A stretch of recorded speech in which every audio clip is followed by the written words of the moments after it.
Agora 9h54, fica ativo aí, isso. Pois é. Bom dia, Sinine. Bom dia. Bom dia, Daniel. Bom dia. Bom dia, ouvintes da Band News. A gente estava aqui, enquanto estava rodando essa matéria, a Sinine estava aqui indignada, achando que a campanha está passando a responsabilidade dos furtos aí e assaltos para a vítima, né? Como se a vítima estivesse de bobeira, estivesse andando de bobeira e o Estado tá ligado aí, fica ativo só. Fica né? esperto, Fica isso. esperto, né? A culpa é sua se você não ficar esperto, né?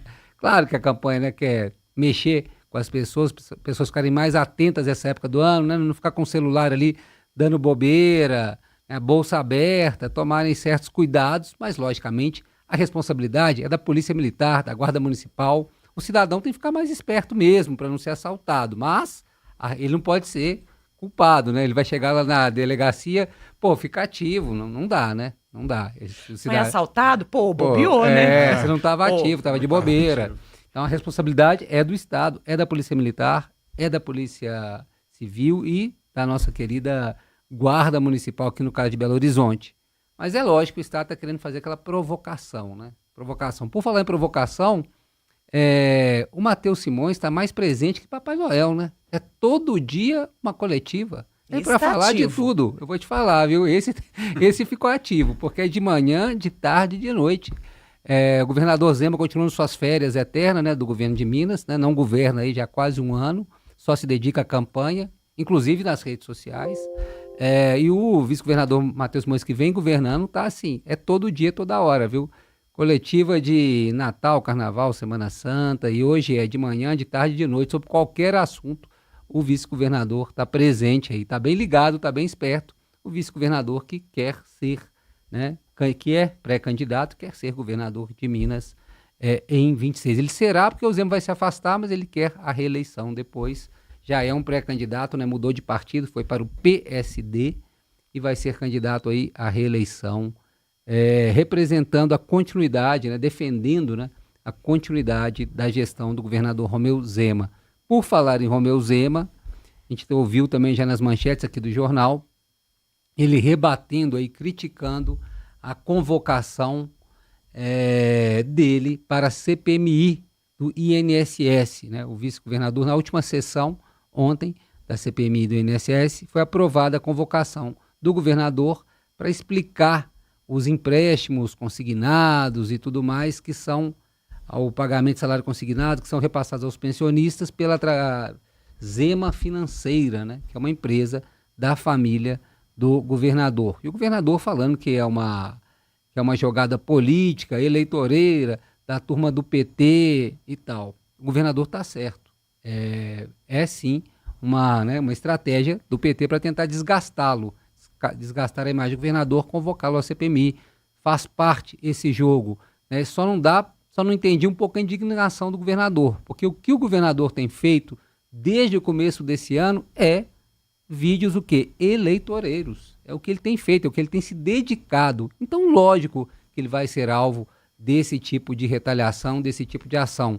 Eu concordo com ele, assim, não tem nenhuma, a princípio, não tem nenhuma ligação dele, né, nenhum indício de fraude, que ele tenha participado, que a empresa dele, que ele seja sócio, que respingue nele alguma coisa. Não, né, não tem nada que leve a isso.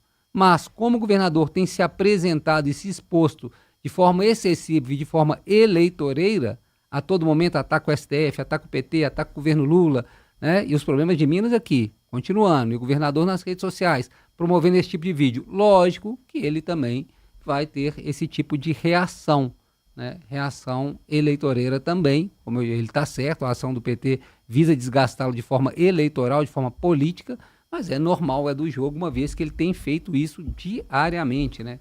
Todos os dias aí, se a gente fizer uma retrospectiva, tem vídeo do governador atacando algum problema aí que não tem nada a ver com Minas Gerais, algum problema aí que está na pauta do dia das eleições de 2026. Faz parte do jogo, né? Faz parte do jogo esse ataque, essa resposta, enfim, esse tipo de ação eleitoreira, principalmente para quem está no jogo. Agora, dizem que a equipe dele de comunicação e o marqueteiro dele estão vendo até, né, vão tentar fazer do limão uma limonada. Vão tentar usar essa convocação dele, que a presença é obrigatória, a não ser que tenha alguma decisão da justiça. Vão tentar usar essa convocação dele para fazer de palanque, para ele tentar ali se tornar mais conhecido. Esse é um dos problemas do governador, quando se pensa numa eleição nacional, ele é pouco conhecido, então eles vão tentar aproveitar esse palanque da CPMI, que realmente é de muita visibilidade, para que ele consiga ali se apresentar e aquelas frases de efeito, mais ataques ao PT e tudo mais, e ele também se apresentar, né, como governador de Minas. Se derem chance ali, se ele conseguir, ele vai tentar usar esse momento da CPMI também para se promover, para se fazer mais conhecido, né? Então, acho que a ideia é essa, pegar esse limão aí e tentar fazer uma limonada, né, dessa convocação que foi aprovada ontem, CPMI do INSS. Só para finalizar meu comentário dessa sexta-feira, mudando completamente de assunto, acho muito importante a gente marcar aqui esse indiciamento ontem desses 2 funcionários, 2 garçons do Rei do Pastel, indiciamento por feminicídio. Acho que é importante esse reconhecimento e também a motivação. Eu falei que logo que o crime ocorreu, né, logo que ela morreu, a gente comentou aqui, eu falei, o problema não foi os R$ 22. Não foi R$ 22 que levou à causa da morte da menina, da Alice, da menina trans que foi espancada e morreu alguns dias depois, né, com perfuração no estômago, uma série de problemas. Não foi os R$ 22, né? O que gerou, e eu achei importante a delegada falar isso, é a questão da transfobia, né? Isso é muito importante a gente marcar isso. Porque se fosse o Daniel aqui, que está sentado aqui do meu lado, tivesse R$ 22 no devendo, talvez ia rolar uma discussão ali, um empurra para lá, empurra para cá, mas nada disso ia acontecer. Não iria acontecer, né? O que motivou esse ódio todo, essa raiva, esse espancamento a ponto de perfurar, que é uma perfuração interna de um órgão interno, além dos vários hematomas, é a raiva, é a não aceitação pelo fato dela ser uma mulher trans, né? Estava bêbada, não estava, não pagou a conta. Isso tudo, né, nada justifica esse espancamento dessa forma. O que justifica, infelizmente, é esse ódio, é a transfobia. Então, acho que a delegada foi muito precisa.